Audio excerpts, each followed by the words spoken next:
preceding podcast, Dave Bunnell demonstrates many characteristics of high reliability organizing, particularly a preoccupation with failure.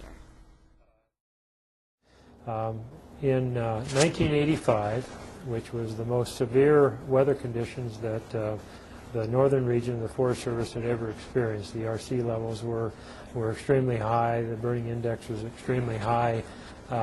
We had an opportunity to implement the newly formed wilderness fire plan in the Bob Marshall Wilderness Complex, which included the Flathead, the Lolo, the Helena, and the Lewis and Clark National Forest in combination. It's still the only plan that incorporates 4 different forests in one wilderness area. In 1985, in late June, we had an ignition at high elevation on Charlotte Peak.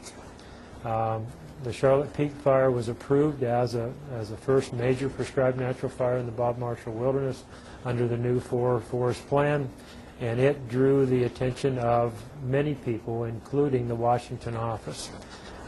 This fire became a 5,000-acre fire.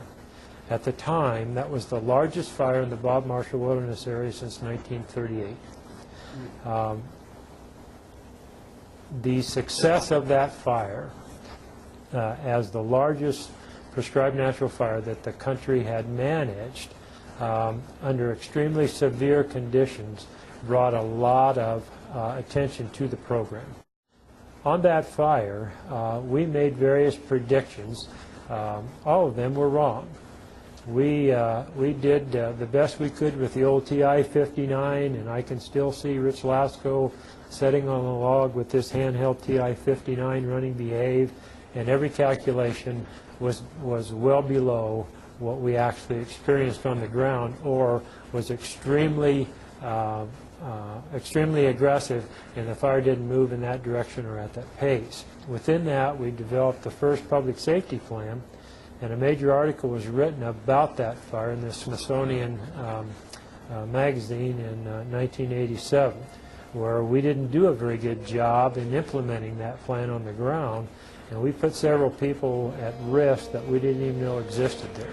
So it caused us to do several things. Number one, we were real cocky after we managed successfully the first major fire in timber in the Bob Marshall Wilderness. And by the end of that year, we were making plans on how we were going to do more and do better. At the end of the year, when I look back, not only myself, but my staff on the Flathead, the new forest supervisor on the Flathead, we were all feeling that we had done, a tremendous job in managing this fire under the most severe conditions that the region had experienced to that date. And yet, in looking back, we were just lucky.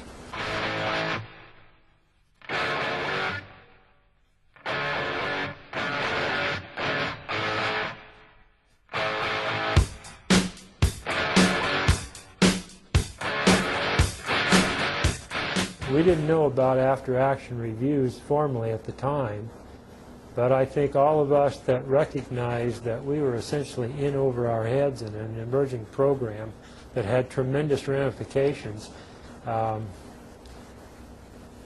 just figured we'd better look at this thing. We were looking at ourselves in one light because we were so actively involved and totally engaged. This was a big thing. A 5,000-acre fire in 1985 was huge. I mean, everybody came. We had people from the Washington office fly in there to see what exactly we were doing in the Bob Marshall Wilderness. I mean, this brought a lot of consternation at the program level nationally as well as locally.